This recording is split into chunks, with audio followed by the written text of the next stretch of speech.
voilà, me voici ce matin devant vous, parce que je crois que lorsque le Seigneur nous place une mission sur nos cœurs, eh bien, ma foi, il ne faut pas répondre non, il ne faut pas faire les timides, mais laisser le Saint-Esprit faire ce qu'il a envie au travers de nos vies. Le thème de mon message ce matin, le titre, c'est « Que deviendra ta tunique ?» Que deviendra ta tunique ? Je ne vais pas parler tout de suite de la tunique, mais vous allez comprendre. Depuis que j'étais toute petite, toute jeune en fait, moi j'ai toujours eu le désir de servir le Seigneur. Et je voulais, voilà, ma prière, Seigneur, qu'est-ce que tu veux que je fasse ? Quel métier ? Où tu veux que j'aille ? Moi, mon désir le plus cher, c'était pas forcément de... J'avais pas un rêve de faire telle ou telle chose, mais ce que je voulais, c'est, Seigneur, moi j'ai envie que ma vie te soit utile et j'ai envie de faire ce que tu veux que je fasse, parce que si je fais ce que tu veux que je fasse, eh bien je sais que ma vie aura un sens. Et c'était vraiment mon désir. Et on m'avait toujours dit aussi, puis du coup maintenant c'est moi qui le dis à tous ceux que je vois, on m'avait toujours dit, si tu te trouves à l'endroit où Dieu te veut, eh ben, tu seras bien. Quel que soit l'endroit, quelle que soit la région du monde, quel que soit l'environnement, qu'il soit propice ou pas, eh bien, du moment où tu es à l'endroit où Dieu t'a placé, tu es à la bonne place et tu le sens. Donc moi, j'avais ce désir-là. Et dans ce cadre-là, j'ai pu partir à un moment donné. Le Seigneur m'a permis de partir au Tchad pour travailler. En fait, j'étais en tant que bénévole, je suis infirmière et du coup, j'ai pu partir. Alors, c'était dans le cadre d'un orphelinat et en fait, je faisais les soins des petits bobos sur l'orphelinat, mais le plus gros de mon travail, c'était de travailler dans un centre de santé qui accueillait des enfants de 0 à 3 ans. Et un jour qu'on était voilà, simplement en train de faire notre travail, on était en pleine consultation, et je vois arriver une dame avec une bassine sur la tête. Alors, pour ceux qui connaissent l'Afrique, il y a des bassines donc, qui ont un format bien établi, c'est toutes le même format. On va vous montrer la photo pour que vous puissiez vous mettre dans le contexte. Cette dame arrive avec cette bassine et pour finir, c'était assez régulier que des personnes arrivent comme ça, soit pour vendre leurs produits, soit pour nous offrir des choses parce qu'ils savaient que dans ce centre de santé, eh bien, les soins coûtaient quasiment rien et en remerciement, des fois, des personnes amenaient des bassines comme ça. Donc on était en pleine consultation, je vois cette personne arriver avec la bassine et je me dis, tiens, bon, qu'est-ce que c'est ? Et je vais voir. Est-ce que vous avez trouvé l'image de la bassine ? Donc ces bassines servent un peu à toute chose. On transporte de l'eau, on transporte de la nourriture, on transporte son linge pour aller faire la lessive. On peut transporter tout un tas de choses dans ces bassines. Et je m'approche et en voyant cette bassine, je vois plein de linge tout sale. Je me dis, mais qu'est-ce que c'est que ça ? Qu'est-ce qu'elle nous a emmené, la dame ? Et je soulève ce linge, et dans la bassine, je vois un tout petit bébé, mais vraiment un petit bébé, on voyait qu'il venait de naître, mais il était ni propre, ni à terme. Et tout à coup, j'ai compris qu'en fait, cet enfant venait de naître et que du coup, il nous l'emmenait pour faire les premiers soins, parce que en interrogeant la maman, en fait, la dame avait pris cette bassine pour aller jusqu'à son champ. Elle était enceinte, qu'elle n'en pouvait plus. Elle devait être enceinte au moins de 8 mois. Et elle a rempli cette bassine d'eau pour aller jusqu'au champ. Parce que pendant qu'ils sont au champ, ils restent toute la journée. Et puis, il y avait besoin de pouvoir s'hydrater, laver les mains, laver les aliments, etc. Donc, du coup, voilà. Et ben voilà, ce qui est arrivé, c'est que pendant qu'elle était au champ, soudainement, l'accouchement est arrivé et ce bébé est né par terre, dans la terre. Et il est arrivé complètement, il était plein de terre. Et du coup, la seule chose qu'ils ont pensé à faire, c'est qu'ils ont pris cette bassine et ils ont mis le bébé dedans pour le transporter jusqu'à chez nous. Alors, le trajet n'était pas très court, mais du coup, ils ont pu faire le voyage pour nous l'amener. Et puis, ils ont amené ce bébé jusque-là. Et cette bassine, du coup, avait un usage habituellement, voilà, c'est un usage à tout faire, on va dire. Et là, cette bassine s'est retrouvée, du coup, entre guillemets, l'ambulance pour pouvoir rentrer jusqu'au centre de santé. Et rapidement, on s'est dit, cet enfant, il faut le laver. Donc, on a pris la bassine, ma foi, on n'avait pas de baignoire. On a pris la bassine et on a donné le bain à cet enfant. Ce petit bébé qui était vraiment tout petit, donc après il ressemblait un peu plus à un bébé, parce que quand il est arrivé, il était vraiment recouvert, ça faisait de la peine. Et voilà, une fois, je ne sais pas si vous voyez la couleur de l'eau, mais voilà, ça peut donner un petit peu une idée de la terre qui était sur lui. Et une fois qu'on a eu fini ce bain, cette fameuse bassine, je me suis dit, tant qu'à faire, on s'en est servi comme couveuse. Parce qu'il était tellement petit qu'il fallait vraiment qu'il ait un petit nid douillet, qu'on puisse le réchauffer. Et du coup, on s'est servi de cette même bassine pour lui faire une petite couveuse.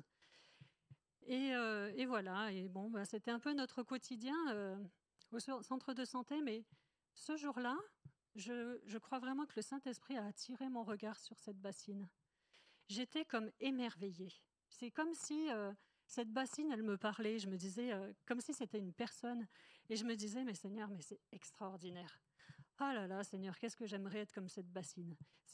Ça semble bête, mais pour moi, c'était vraiment quelque chose. Ça me faisait vibrer à l'intérieur. Je me disais, mais cette bassine, mais elle a une vie merveilleuse, quoi. C'est trop bien. Elle sert à tout, en fait. Tout ce que le Seigneur va lui dire. Oh purée, j'aurais besoin de quelqu'un pour faire ça. Ouais, je suis là. Ouais, j'aurais besoin de quelqu'un pour faire autre chose. Ouais, je suis là. Et vraiment, ça me parlait. Je pense que c'est vraiment le Saint-Esprit qui m'a parlé ce jour-là. Et j'avoue qu'à la fin de la journée, fin de la matinée, parce que ça a duré un petit peu la matinée, j'étais émerveillée. Et je disais, mais Seigneur, merci parce que tu m'as donné de faire le plus beau métier du monde. Là, franchement, je ne voyais pas ce qui pouvait être mieux que de s'occuper d'un petit nouveau-né comme ça, d'avoir le sentiment d'être vraiment utile et qualifié pour faire certaines choses. Et vraiment, c'était extraordinaire. Et surtout, cette bassine m'avait parlé. Et je suis partie, c'était la pause midi, on est parti pour manger. Et j'étais là et je disais, mais Seigneur, donne-moi de pouvoir être utile à tout comme ça. Tout ce que tu as besoin, moi, je veux me rendre utile. Je veux me rendre disponible pour faire tout ce que tu voudrais. Et vraiment, ça m'a énormément parlé.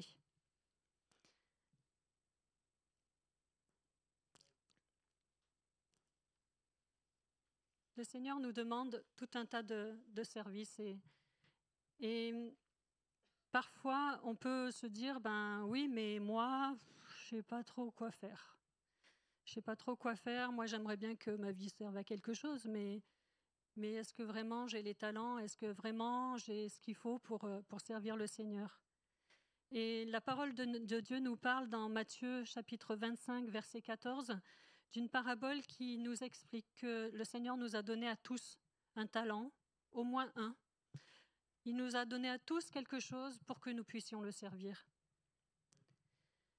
Ce passage dit « Il en sera comme d'un homme qui, partant pour un voyage, appela ses serviteurs. » Et ça, c'est la mission que Dieu a faite, que Jésus nous a donnée quand il est parti. Il est parti et il a appelé ses serviteurs, il leur a dit « Maintenant, moi, je vous envoie. » Appela ses serviteurs et leur remit ses biens. Il donna 5 talents à l'un, 2 à l'autre et 1 au troisième, à chacun selon sa capacité. Et il partit.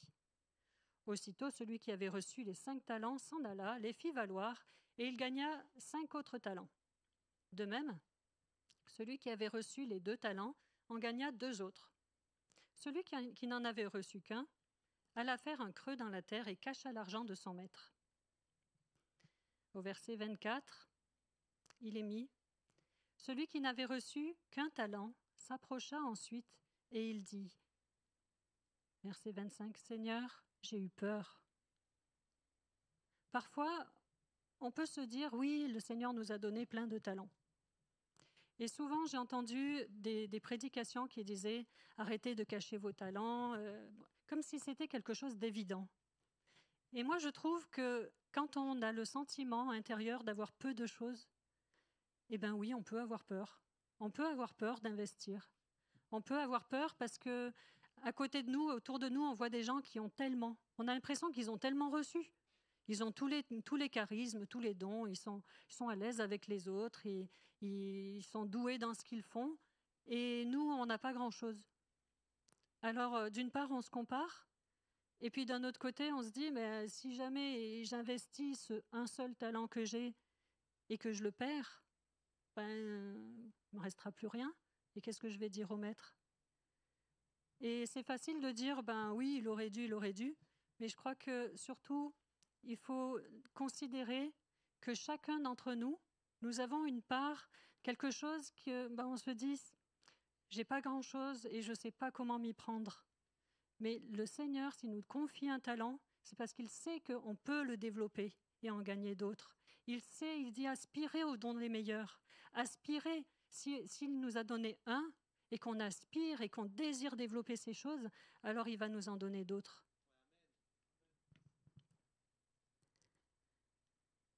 Pour revenir à cette bassine, elle aurait pu se dire, elle, comme ceux qui ont reçu 5 talents. Oui, c'est bon, on peut utiliser aussi un peu quelqu'un d'autre de temps en temps. Moi, je m'investis dans tout, je sers dans tous les services, je suis toujours là, et puis les autres, ils font rien. Mais non, la bassine, elle avait juste à cœur de servir, elle était heureuse de servir, et je crois vraiment qu'elle s'épanouissait dans ce service. Marthe avait reçu aussi des talents. Marthe, dans la parole de Dieu, elle recevait le Seigneur. Et combien de personnes ont pu recevoir le Seigneur dans leur propre maison? Il n'y en a pas tant que ça. Mais Marthe, à un moment donné, s'est laissée complètement dépasser et elle s'est comparée aux autres. Elle a dit, oui, et les autres, là, ils font rien, et moi, je m'active. Elle s'est laissée voler la joie du service. Il y a une histoire aussi dans la Bible qui parle de vignerons qui ont été embauchés à la première heure. Il a été convenu d'un salaire. Des vignerons qui ont été embauchés un peu plus tard dans la journée et ils ont accepté de travailler dans le champ. Et puis il y en a, ils sont arrivés la dernière heure de la journée. Et quand le Seigneur a distribué le salaire à chacun, ils avaient tous la même chose. Et moi, ça m'interpelle parce que ceux de la première heure, ils ont dit, mais Seigneur, nous, on a travaillé toute la journée, on a le même salaire qu'eux. Ben, ça sert à quoi? Alors que ces vignerons, quand ils ont été embauchés à la première heure, il est marqué que le maître du champ avait décidé avec eux du prix qu'ils auraient. Ils l'avaient décidé avec eux, il leur avait dit, vous aurez tel salaire à la fin de la journée. Et quand on sert le Seigneur, c'est vraiment très important de ne pas chercher à se comparer aux autres, à comparer nos vies, à comparer les épreuves qu'on a pu rencontrer, à comparer le cheminement qu'on a pu avoir par rapport aux autres. Parce que le Seigneur nous donne le salaire et nous donne en fonction de ce que nous sommes capables de supporter. Je pense souvent aussi au petit garçon qui est dans cette fameuse histoire où il y a eu 5 pains et 3 poissons qui ont été amenés par un petit garçon au Seigneur Jésus. Et parfois, je me mets à la place de ce petit garçon et je me dis, Seigneur, si j'étais... Alors moi, j'étais très, très, très timide quand j'étais petite. Et si on m'avait dit, ben voilà, c'est l'heure du repas, ils n'ont rien à manger, est-ce que moi, en tant que petite fille, je me serais dit, oh ben moi, je vais lui amener mon pique-nique? Est-ce que j'aurais pas pensé, non mais là, il y a 5000 adultes. 5000 adultes qui sont venus, c'est des gens responsables. Ils ont certainement, qu'il y en a quand même qui ont dû amener plus que moi, parce que moi, j'ai le petit pique-nique que ma mère, elle m'a préparé. Donc, puis ça, enfin voilà, ça n'a pas vraiment de valeur. Est-ce que j'aurais eu la capacité de me dire, non, moi, j'ai envie de donner quelque chose au Seigneur? C'est important de ne pas chercher à comparer son service à celui des autres. J'aimerais faire le lien avec ce que Joseph avait reçu. Joseph avait reçu, lui, une tunique multicolore. Ah, lui, il était fier de sa tunique. c'était quelqu'un, Joseph. Dieu nous appelle à son service et il nous équipe pour cela.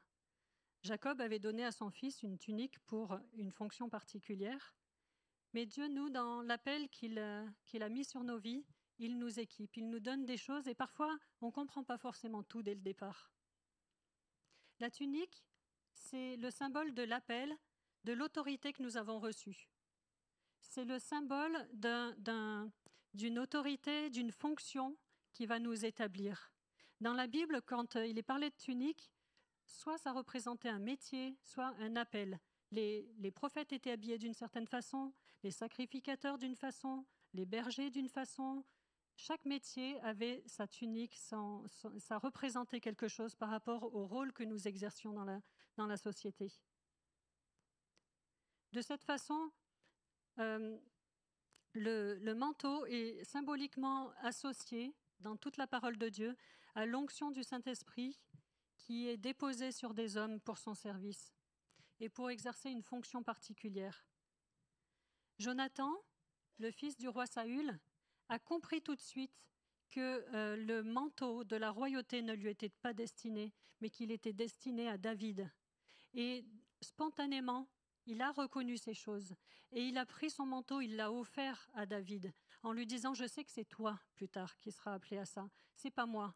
Moi, voilà, par mon héritage, de par mon père, je pourrais hériter de ces choses, mais je sais que ça ne m'est pas destiné parce que j'ai vu sur toi ce manteau de l'Esprit de Dieu qui te oint pour porter la royauté. » Le prophète Élie avait reçu aussi une parole de Dieu en lui disant « Va voir Élisée et tu vas le oindre, le déclarer comme prophète à ta place. » Et quand Élie est arrivé vers Élisée, Élisée était simplement en train de labourer son champ. Élie a jeté son manteau sur Élisée et Élisée a tout de suite compris. Tout de suite compris que si un prophète jette son manteau sur toi, ça veut dire que maintenant, c'est toi qui vas devoir prendre la suite. Et pourtant, il n'était qu'un laboureur, qu'un paysan qui était en train de faire ses champs. Mais le symbole du manteau tout au long de la parole de Dieu, c'est le service, l'onction que tu as reçue pour un service particulier. Alors je voudrais arriver à l'histoire de Joseph, parce que le Saint-Esprit m'a vraiment parlé au travers des manteaux que Joseph a pu porter. Joseph, lui, il a eu plusieurs tuniques. Et la première, c'était une tunique multicolore que son père lui avait offerte. Le fait qu'elle ait beaucoup de couleurs, en fait, symboliquement, ça veut dire qu'il avait reçu beaucoup de dons, de talents dans plusieurs domaines. Mais Joseph, lui, c'était pas du tout le fils aîné. C'était le premier-né de la deuxième femme de Jacob, Rachel. Mais c'était celle qu'il aimait, c'est celle qu'il avait toujours voulu et qui était stérile. Et Dieu lui a donné un fils, Joseph. Et lorsque le deuxième fils est né à Rachel, donc le deuxième c'était Benjamin, Rachel est morte. Et Jacob s'est particulièrement attaché à Joseph et lui, il a vu sur cet enfant que cet enfant-là avait une destinée particulière. Et il lui a offert un manteau multicolore, mais c'était un manteau d'un prince, en fait, digne d'un prince. C'était un manteau qui désignait aussi une fonction, une autorité. Et au milieu de ses frères, c'est pas très bien passé. Parce qu'il est marqué dans la parole que Joseph allait paître les brebis avec ses frères, mais tous ses frères avaient des habits de berger. Et lui, il y allait avec cet habit multicolore qui montrait qu'en fait, il allait pour gouverner et pour régner sur ses frères et voir si le travail se faisait bien, plutôt que pour être avec les brebis en train de les soigner, de les panser et de prendre soin d'elles. Lui, il était là avec un habit d'autorité. C'est pas forcément bien passé. Mais cette tunique représente l'héritage et le privilège. L'héritage parce que Jacob, de par cette tunique, avait décidé de placer Joseph comme s'il avait l'héritage du fils aîné. Et le privilège parce qu'il est bien marqué qu'il avait un privilège au-dessus de ses frères. En tant qu'enfant de Dieu, nous aussi, on a reçu cette tunique multicolore. Parce que Dieu nous a tout donné. Dans Jean chapitre 15, verset 16, il est dit « Mais moi, je vous ai choisi, afin que vous alliez et que vous portiez du fruit. » C'est lui qui nous a choisis. Et nous, de cela, on n'y peut rien, mais n'empêche qu'on a reçu cet héritage et cette autorité. Il nous a établis. D'un autre côté, le problème de cette tunique, c'est que ça a amené Joseph à se sentir plutôt supérieur. Il se promenait avec cette belle tunique et ça semblait bien lui plaire. Il avait tous les privilèges. Il faut savoir que Jacob était quelqu'un de très très riche. Et donc depuis petit, Joseph savait que lui, il n'aurait pas besoin de faire grand-chose pour avoir la richesse, la notoriété, l'autorité. De toute façon, tout lui était présenté sur un plateau. Et parfois, dans le service de Dieu, on peut évoluer comme ça. Tout semble nous sourire et puis on sent tellement la grâce de Dieu sur nos vies. Et ça, c'est souvent quand on se convertit, on se dit waouh, on réalise qu'on est sauvé, et puis c'est génial, et puis l'évangile, c'est extraordinaire. Et on évolue comme ça, un peu avec cette insouciance de se dire de toute façon, tout m'est acquis. On peut se sentir fier et digne. Je vais revenir à l'histoire de ma fameuse bassine.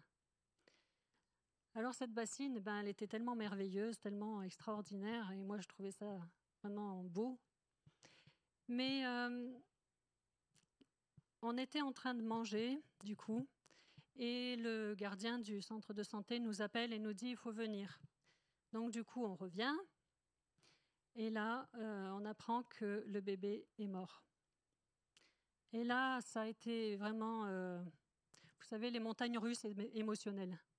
Parce que tellement j'étais, je ne sais pas ce que ça avait fait, cette bassine en moi, mais ça m'avait, waouh, j'étais dopée à fond pour faire ce métier, parce que je me disais, c'est vraiment le plus beau métier du monde. Et d'un coup, le bébé est mort. Et le bébé est mort, il n'y a plus de vie, il n'y a plus d'espoir, il n'y a plus rien. Et cette fameuse bassine qui avait dû se réjouir d'un coup que le Seigneur se serve d'elle de cette façon-là, parce qu'elle est passée d'un quotidien assez banal à tout à coup faire des choses vraiment merveilleuses pour porter la vie. Et cette bassine a malheureusement servi de transport pour des funérailles. Parce que le bébé mort, on l'a mis dans la bassine et puis tout le monde a suivi ce bébé en pleurant. Ils sont rentrés chez eux de cette façon-là, et là j'ai dit Seigneur, là franchement, je comprends pas bien. Moi, ce que j'aimerais dans la vie, c'est surtout pas faire infirmière, parce que franchement, c'est nul. Moi, je voudrais faire fleuriste, comme ça on amène de la joie, on distribue des fleurs, c'est mieux.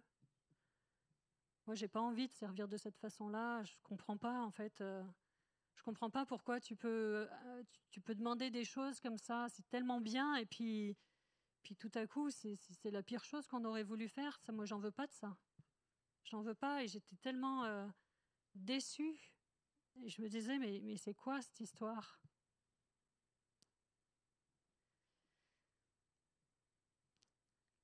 Joseph, cette tunique multicolore, elle lui a été arrachée. Et ça, c'est vraiment quelque chose qui m'a parlé dernièrement.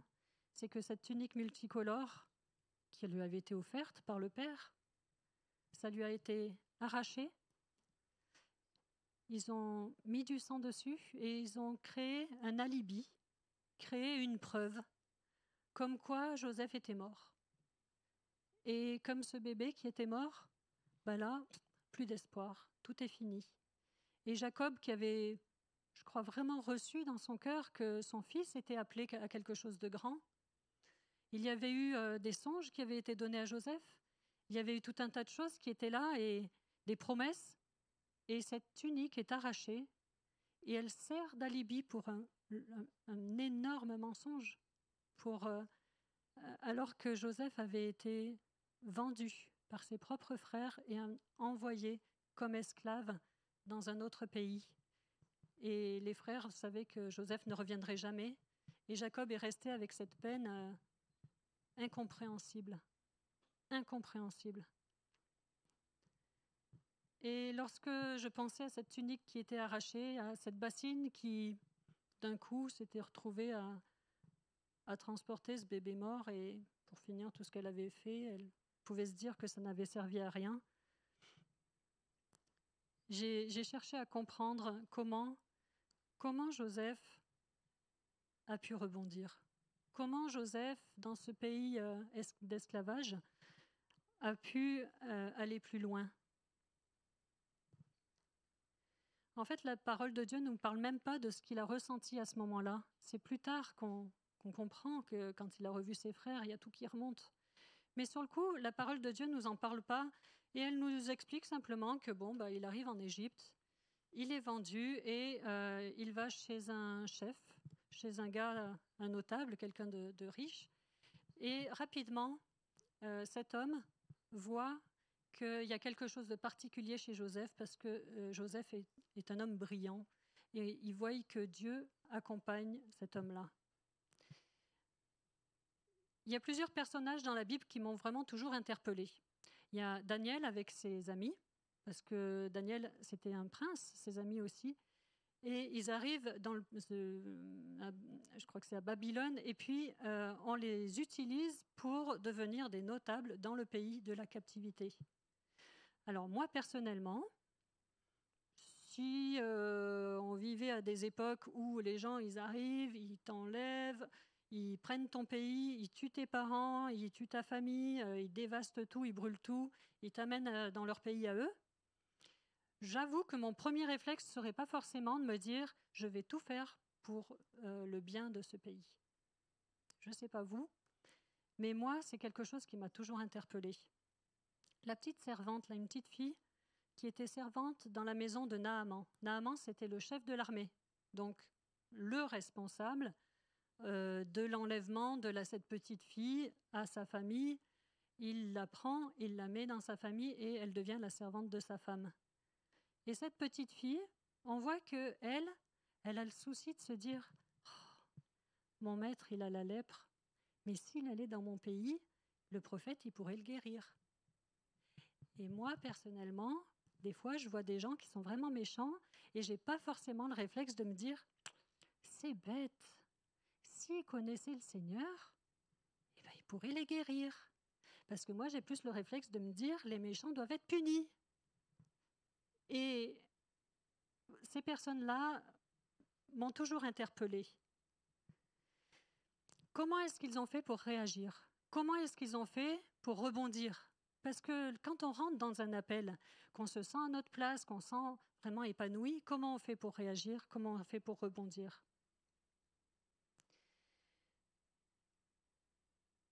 Est-ce que nous sommes en train de mener le bon combat? C'est marqué dans la Bible que nous n'avons pas à lutter contre la chair et le sang et que notre combat, c'est un combat spirituel. Et je crois que même si ça a été écrit après dans la parole de Dieu, ces personnes-là, en fait, connaissaient personnellement leur Seigneur. Ils connaissaient personnellement le Dieu qu'ils étaient en train de servir. Ce n'était pas juste des histoires, une éducation qui leur avait été donnée, mais ils avaient cette relation, cet amour pour Dieu.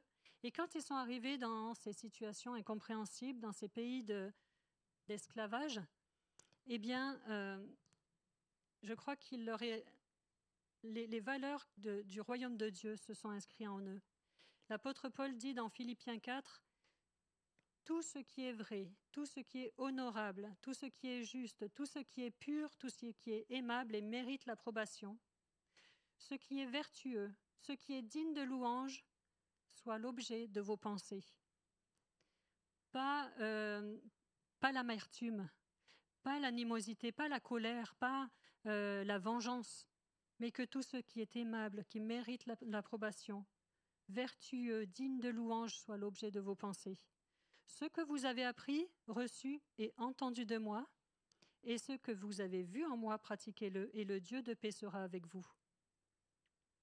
Cette grâce extraordinaire a permis à Joseph, à Daniel, à ses compagnons, à la petite fille aussi qui avait été déportée, de servir dans le pays où ils étaient amenés captifs et de bénir ces endroits pour que la gloire de Dieu paraisse.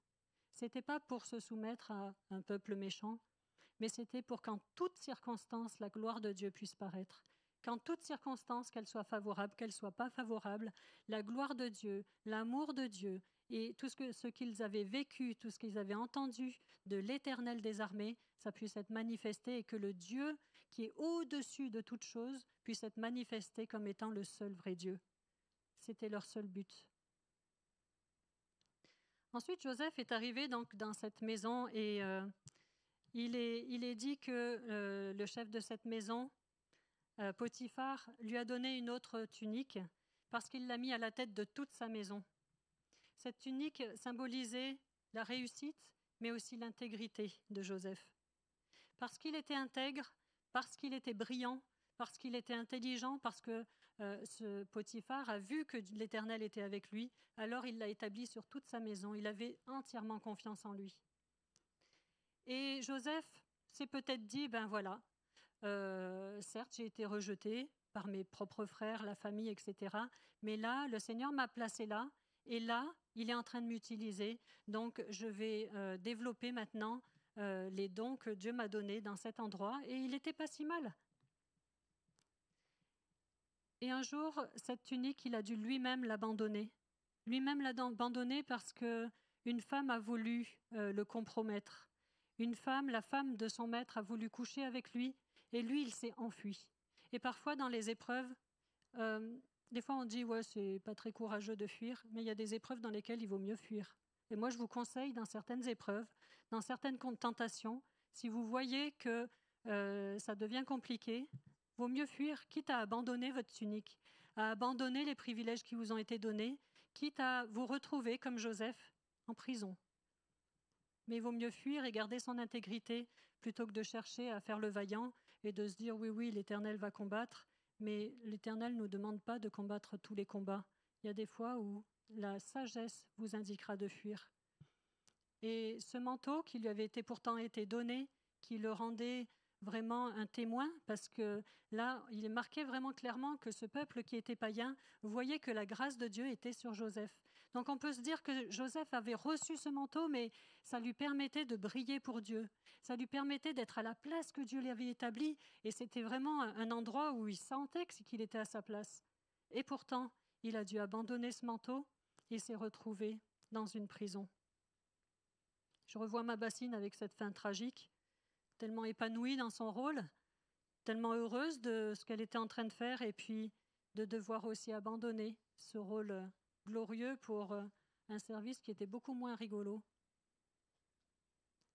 Pour rester intègre, il faut parfois abandonner un vêtement d'honneur, mais pour que, intérieurement, ce vêtement multicolore de ce don de Dieu qui nous a été donné puisse rester. Et je crois que la tunique multicolore que Jacob avait donnée à Joseph, oui, c'était une tunique qui était vue par tout le monde, mais en fait, le vêtement, c'était juste un vêtement charnel. Et ce que Jacob avait vu chez son fils, c'est qu'intérieurement, il avait reçu toutes ses capacités, ses dons. Et cette tunique, eh bien, il faut la travailler dans l'intégrité, il faut la travailler dans la présence de l'Éternel.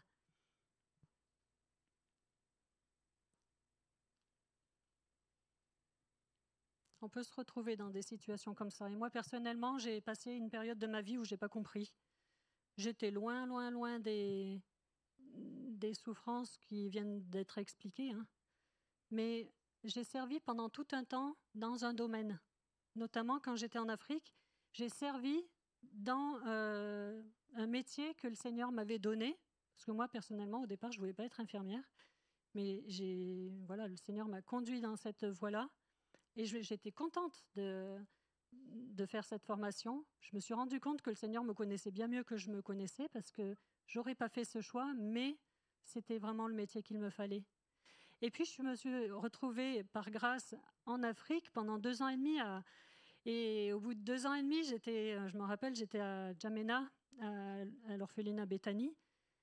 Et je me promenais pas, j'étais en train de marcher dans l'orphelinat et je regardais et puis je disais, mais Seigneur, mais c'est extraordinaire ce que tu nous permets de faire ici. Il y a pas de mots, quoi. Je trouvais ça tellement bien et j'étais tellement heureuse de faire ça et je disais, mais Seigneur, c'est vraiment excellent ce que tu as permis qu'il se passe ici. Toutes ces mamans qui viennent avec leurs bébés, qu'on soigne, et puis les orphelins, et puis, enfin bon, tout était extraordinaire. J'étais contente d'être là. Et le Seigneur me dit, oui, mais il faut que tu partes, il faut que tu rentres en France. Qu'est-ce qu'il me raconte Là, je me suis dit, c'est peut-être pas le Seigneur qui me parle, mais je savais très bien que c'était le Seigneur qui était en train de me parler. Et je lui dis, non, non, non, non, non.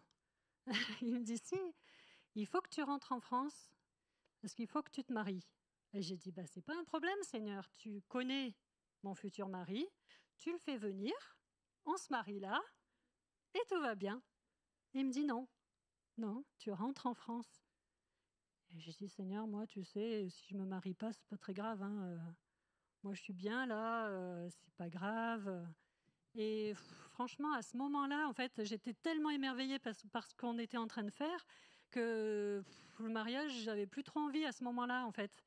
Et le Seigneur me dit non, il faut que tu rentres parce que si tu ne rentres pas, tu vois toutes les mamans avec lesquelles tu travailles là, tu ne pourras jamais aller plus loin. Parce que oui, tu peux leur apporter un savoir et comme elles savent que tu es infirmière, elles écoutent. Mais toi, tu n'as jamais eu d'enfant, toi, tu n'as jamais eu de mari, donc tu seras toujours limité. Oh, j'ai dit mince. Bon, d'accord. Mais franchement, c'est pas vraiment mon choix de rentrer en France. Donc, raisonnement humain, je me dis, ok, d'accord, Seigneur, pas de souci. Je rentre combien de temps là 2 mois, 3 mois, 6 mois? Il faut combien de temps?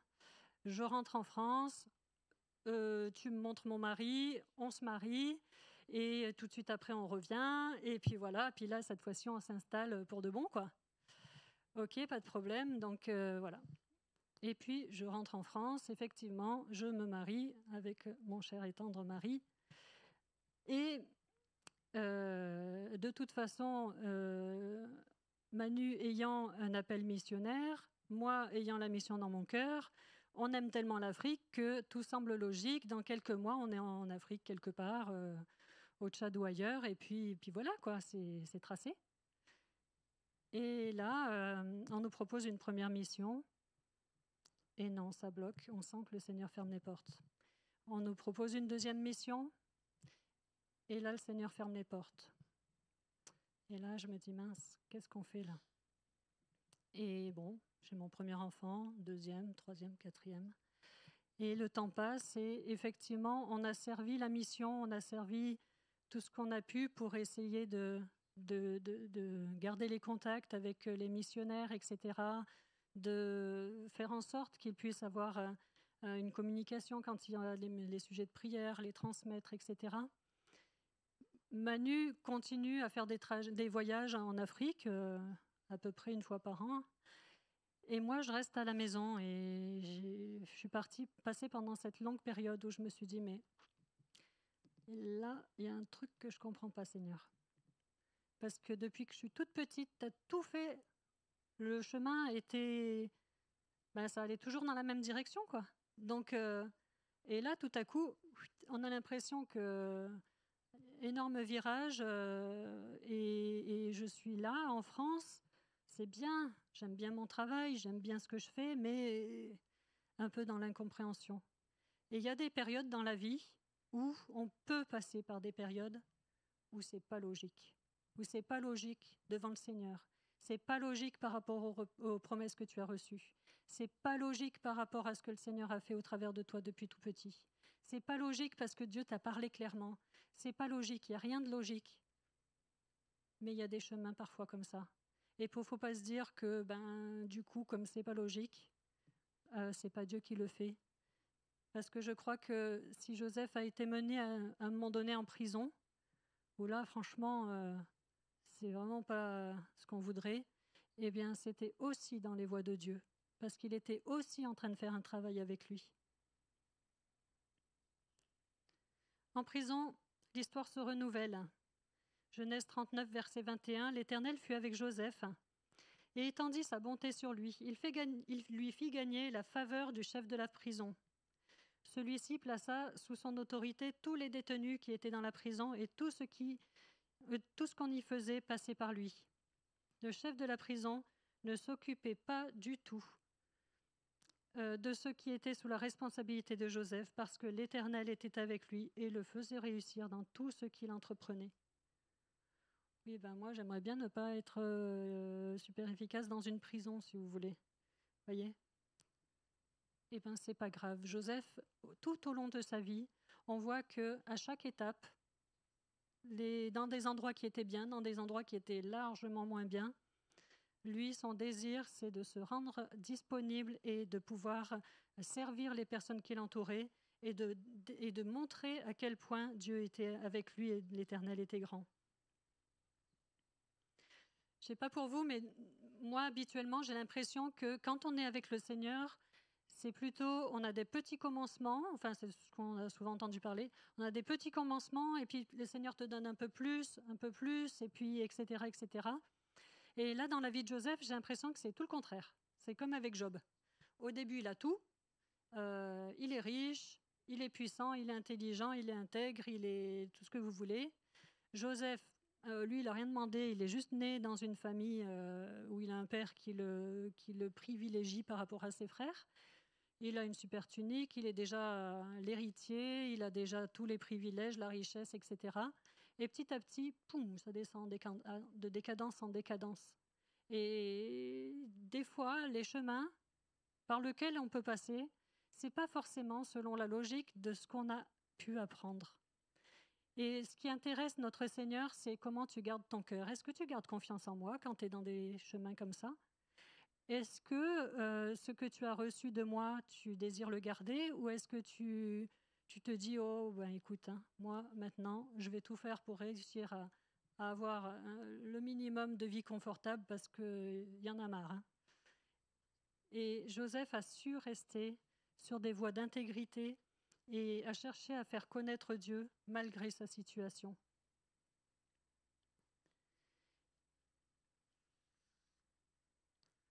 Il ne s'est pas morfondu dans des pourquoi. Pourquoi, Seigneur, pourquoi? Et pourtant, tu m'avais dit. Il n'est pas resté là-dedans. Il avait un cœur de serviteur et son cœur, à lui, cherchait à se rendre utile envers malgré et contre tout. De jeune orgueilleux qu'il était, il est devenu humble et prêt à servir en toutes circonstances. Joseph a ensuite reçu une tunique royale, une tunique d'autorité. Genèse 41, verset 41, Pharaon dit à Joseph, « Vois, je te donne le commandement de tout le pays d'Égypte. » Pharaon ôta son anneau de la main et le mit à la main de Joseph. Il le revêtit d'habits de fin lin et lui mit un collier d'or au cou. Il faut savoir que le fin lin, ça représente la justice, la pureté, la gloire, la victoire. Il n'avait plus ce manteau d'apparat qui le rendait orgueilleux, mais il avait un manteau de sacrificateur, parce que lui, son but, c'était de servir Dieu.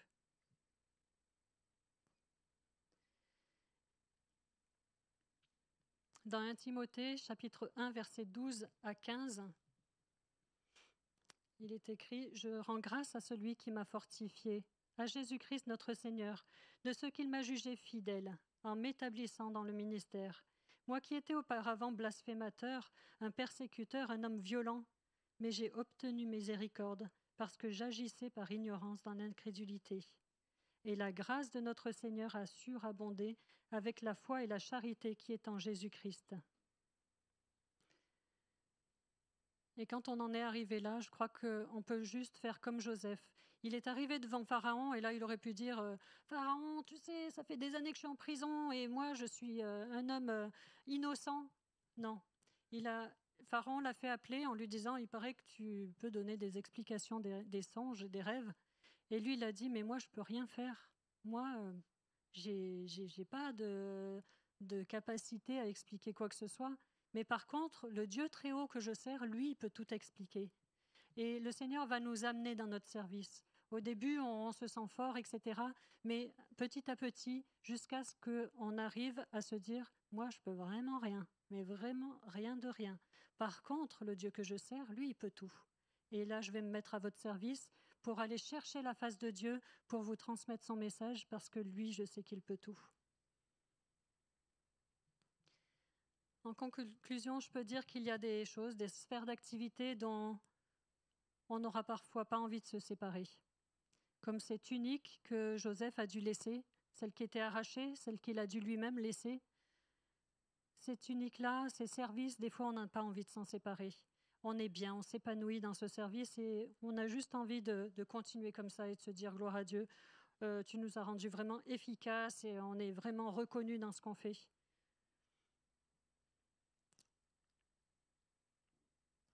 La bassine, après ces temps de gloire, a servi aussi à transporter un bébé mort et quand on porte la mort, on ne porte pas l'espérance. On a beaucoup de questions qui peuvent se poser. Il y a des étapes incompréhensibles dans nos vies et ce qu'il doit en ressortir, c'est quelle est notre réaction. Si Joseph était resté dans sa première tunique, avec une compréhension humaine de son appel, il ne serait jamais rentré dans sa destinée. Il ne serait jamais allé à la tête du pays d'Égypte. Et le nombre de personnes qui ont été sauvées parce qu'il a eu le discernement et qu'il a pu aller jusqu'à la cour du roi pour donner la sagesse de Dieu pour savoir comment gérer la famine, et bien grâce à cela, non seulement le peuple d'Égypte a été sauvé, mais tous les peuples autour ont pu recevoir de la nourriture. Dieu savait. Et ce qui est important dans ce que le Seigneur nous demande, dans le service et dans les talents qu'il nous donne, ce qui est important, ce n'est pas notre épanouissement personnel. Ce n'est pas, comme le disent certaines pubs à la télé, parce que vous le valez bien. On ne vaut rien du tout. On ne vaut rien du tout. Mais le Seigneur nous fait grâce parce qu'il a envie de sauver les âmes des personnes qui nous entourent. Il a envie de sauver ce pays de France. Il a envie de sauver ceux qui sont dans la perdition. Il a envie d'être le chemin, la vérité, la vie pour ceux qui cherchent le chemin. Il y a tellement de personnes autour de nous qui cherchent le chemin. Et les dons que nous avons reçus, les talents, les choses que nous avons vécues, ce n'est pas pour nous. C'est pour la gloire de l'Éternel et pour que d'autres puissent être sauvés autour de nous. Un jour, quelqu'un avait reçu cette parole de Dieu qui lui disait « Le don que tu as reçu, il n'est pas pour toi. Il est pour l'œuvre à laquelle je t'appelle. » Et à la fin de cette histoire, avec cette bassine, je devais écrire un article pour Morija. Morija, c'est l'association qui soutient les centres de santé dans plusieurs pays d'Afrique, et notamment là où j'étais. Et j'écrivais et je me suis dit, mais là, il faut que j'écrive quelque chose sur cette bassine parce que ça m'avait tellement parlé. Et puis, j'arrive à la conclusion et je dis, c'est bien, Seigneur, je ne peux pas les laisser comme ça. Avec le bébé, il est mort. Et puis, voilà, la bassine est rentrée chez elle.